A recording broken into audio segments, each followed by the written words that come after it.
नाही, खरं म्हणजे पोलिसांवर हल्ला करणं, पोलिसांवर दगडफेक करणं आणि कायदा सुव्यवस्था धोक्यात आणणं आणि जाती जातीमध्ये विद्वेष पसरवणं ज्या समाजकंटकाने हे केलेलं आहे त्यांना बिलकुल त्यांची गय केली जाणार नाही.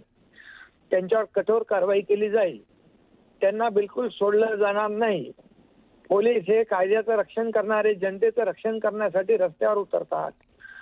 ऊन वारा पाऊस कशाची तमा बाळगत नाहीत आणि त्यांच्यावर हे हरामखोर समाजकंटक जर हल्ला करत असतील तर हे दुर्दैवी आहे आणि सरकार बिलकुल त्यांच्यावर कठोर कारवाई करेल. नियोजित हल्ला आहे हा, नियोजनबद्ध हे प्रकरण झालेली घटना आणि म्हणून दुपारी काहीतरी आंदोलन झालं त्याचं निमित्त करून संध्याकाळी पूर्वनियोजित हमला करणं म्हणजे कानून व्यवस्था बिघडवणं आणि जाती जातीमध्ये धर्मामध्ये द्वेष पसरवण्याचं काम जे समाजकंटक करतायत ना त्यांची गय केली जाणार नाही.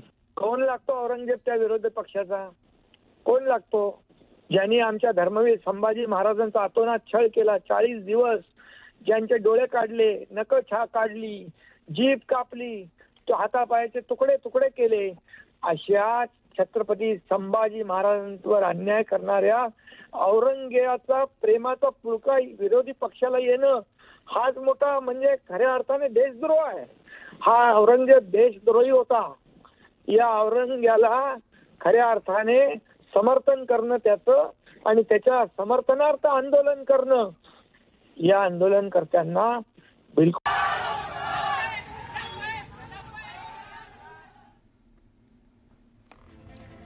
आपण पाहिलं नागपूर हिंसाचार प्रकरणावरून उपमुख्यमंत्री एकनाथ शिंदे यांनी देखील संशय व्यक्त केलेला आहे.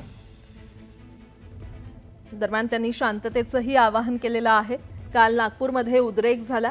औरंगजेबाच्या कबरीवरून हा वाद झाला होता. नागपुरात औरंगजेब याच्या कबरी प्रकरणात विश्व हिंदू परिषदेनं काढलेल्या मोर्चानंतर संध्याकाळी 2 गटात तुफान दगडफेक झाल्याची घटना घडली. या घटनेत दोन्ही गटांकडून एकमेकांवर दगडफेक झालं आणि या जमावाला आवरताना पोलीस आणि नागरिक जखमी झालेले आहेत. या घटनेनंतर पोलिसांना दंगल नियंत्रण पथकाला पाचारण करावं लागलं. उपराजधानी नागपूरच्या महाल परिसरात कोम्बिंग ऑपरेशन करण्यात आलं आणि सध्या नागपुरात तणावपूर्ण परिस्थिती निर्माण झालेली आहे. पोलीसही या संपूर्ण प्रकरणात जखमी झालेले पाहायला मिळत आहेत. आज सकाळी 6:30ची दृश्य सध्या एकीकडे आपण पाहतोय. ही संपूर्ण परिस्थिती पोलिसांनी नियंत्रणात आणली असली तरी सध्या नागपुरात तणावपूर्ण शांतता, तणावपूर्ण परिस्थिती पाहायला मिळते. काल नागपूरमध्ये 2 गटात तुफान राडा झाला. औरंगजेबाच्या कबरीवरून हा वाद अखेर जाळपोळीपर्यंत पोहोचला. काही गाड्यांची तोडफोड करण्यात आली, जाळपोळ करण्यात आली. नागपुरात 2 गटांनी समोरासमोर येत दगडफेक आणि जाळपोळ केली आणि त्यामुळे तणावाचं वातावरण पसरलं होतं. आताही सध्या नागपुरात तणावपूर्ण परिस्थिती निर्माण आहे. दरम्यान केंद्रीय मंत्री नितीन गडकरी यांनी नागपुरातील नागरिकांना शांततेचं आवाहन केलेलं आहे. नागपूरमध्ये काही अफवा पसरवल्यामुळे धार्मिक तणाव निर्माण होण्याची स्थिती निर्माण झाली आहे. या सर्व परिस्थितीमुळे नागपूरने नेहमी शांततेचा इतिहास हे नागपूरची विशेषता राहिलेली आहे. माझी सर्व बांधवांना विनंती आहे की त्यांनी कुठल्याही प्रकारच्या अफवांवर विश्वास ठेवू नये, शांतता प्रस्थापित करावी आणि कोणीही रस्त्यावर येऊ नये. सगळ्यांनी कायदा आणि व्यवस्थेला सहकार्य करावं आणि सलोख्याचं आणि सौहार्दाचं वातावरण ठेवण्याची नागपूरची जी परंपरा आहे त्या परंपरेनुरूप आपला व्यवहार करावा. ज्या लोकांनी चुका केल्या असतील किंवा ज्यांनी गैरकायदेशीर कृत्य केले असतील त्यांच्यावर सरकार कारवाई करेल असा विश्वास मी आपल्या सगळ्यांना देतो. माननीय मुख्यमंत्र्यांनाही या संबंधातली सर्व माहिती मिळालेली आहे. त्यामुळे आपण कुठल्याही अफवांवर विश्वास न ठेवता आपण सगळ्यांनी सहकार्य करावं आणि प्रेमाचं, सौहार्दाचं उत्तम वातावरण ठेवण्याकरता मदत करावी, पोलिसांना मदत करावी असं माझी आपल्या सगळ्यांना नम्र विनंती आहे. नमस्कार.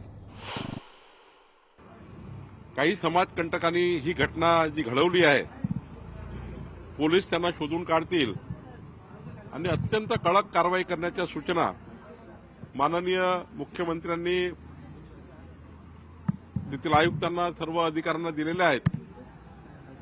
आणि नागपूरच्या जनतेने सहकार्य करावं, सर्वांनी शांत राहावं, आपला सामाजिक सलोखा टिकवावा अशी विनंती या ठिकाणी नागपूरच्या जनतेला मी करतो आहे. नाही, माननीय मुख्यमंत्र्यांनी माननीय आयुक्तांना तिथल्या एसपीना सर्वांना कडक सूचना दिल्या आहेत की ज्यांनी ज्यांनी ते कुठल्याही समाजाचे असो, इकडले असो की तिकडले असो, ज्यांनी ज्यांनी नागपूरमध्ये असे प्रकरण घडवण्याचा प्रयत्न केला त्याला कुणालाही सोडू नये, कडक कारवाई केली पाहिजे आणि त्याला शोधून काढलं पाहिजे आणि या घटनेच्या मुळाशी गेलं पाहिजे. माननीय मुख्यमंत्री अत्यंत पूर्ण याचं लक्ष ठेवून आहेत, पूर्ण घटनाक्रमावर लक्ष ठेवून आहेत. इस तरह से वातावरण जो अभी नागपुर में है, हम लोग भी या न्यूज़ में देखा, माननीय मुख्यमंत्री और गृह मंत्री देवेंद्र जी ने सबको ऐलान किया है कि शांतता प्रस्थापित रखें, एक दूसरे से शांतता रखें.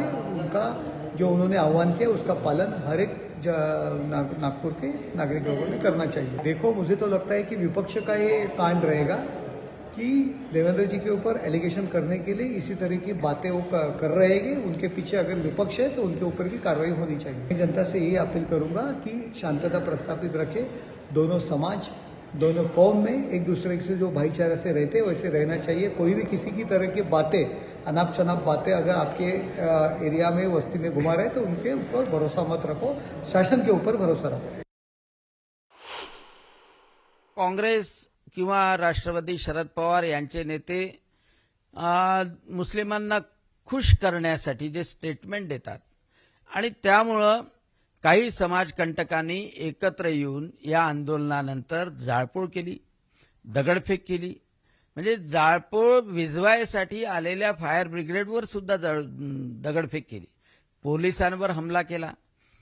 आणि हे असे गुन्हेगार आहे की त्यांना देवेंद्रजी फडणवीस यांचं असलेलं समाजाभिमुख सरकार आवडत नाहीये, त्याचा विरोध करायचा आहे आणि त्याचं रूपांतर आज नागपूरमध्ये झालं. माझी सर्व जनतेला आव्हान आहे की असे प्रसंग घडवण्याचा कारस्थान निश्चितपणे विरोधक किंवा समाजकंटक करतील. आपण सावध राहावं. समाजामध्ये शांतता निर्माण निश्चितच झाली पाहिजे आणि देवेंद्रजी फडणवीस यांचं गृह खातं निश्चितच अशा समाजकंटकाचा पुरता बंदोबस्त करतील. अतिशय वेदना होत आहेत की हे अपेक्षित होतं की ज्या पद्धतीनं महाराष्ट्रातलं वातावरण किंवा देशातलं वातावरण जाणीवपूर्वक अतिशय वाईट वळणावर नेण्याचा प्रयत्न सुरू होता, त्याची परिणती आज नागपुरात झाली.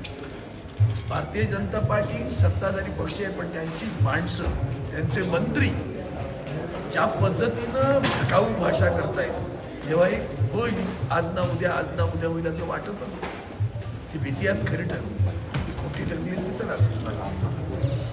मी दोन्ही समाजाला सांगेन. एक तर रमजान सुरू आहे, रमजानमध्ये हा पवित्र सण आहे, त्यामध्ये सगळ्यांनी आत्ता जे पुढे आगाऊपणा केलाय तो त्याला सरकार पाहिजे, पोलीस खातं पण पाहिजे, पण मूळ मुद्दा राहतो इथं आता शांतता पहिली प्रस्थापित करूया आणि नंतर याला शोधून काढलं पाहिजे. आणि हे दुर्दैव आहे महाराष्ट्राचं. महाराष्ट्रातील जनतेला मी आता कुणाला तुम्ही निवडून दिले ते पहा. मी सगळ्यांना शांततेचं आवाहन आपल्या माध्यमाने इथे करू इच्छितो आणि मला वाटतं याच्यामध्ये जर कोणी दंगल भडकवण्याचा प्रयत्न करत असेल तर याच्यावरती देखील कठोर असं शासन झालं पाहिजे. आज पूर्ण महाराष्ट्रामध्ये 2.5 वर्षामध्ये एकही दंगल नाही. चांगल्या प्रकारे जे आहे हे शासन काम करतंय, लोकांपर्यंत हे शासन जात आहे, वेगवेगळ्या योजना घेऊन हे शासन जात आहे. मला वाटतं काही लोकांना जे आहे ते भगवत नसेल तर त्यांना देखील मी आवाहन करतो की या महाराष्ट्रामध्ये जे आहे ती शांती जी आहे ती अशीच नांदू द्या, कुठेही जे आहे गालबोट लागेल असं जे आहे वक्तव्य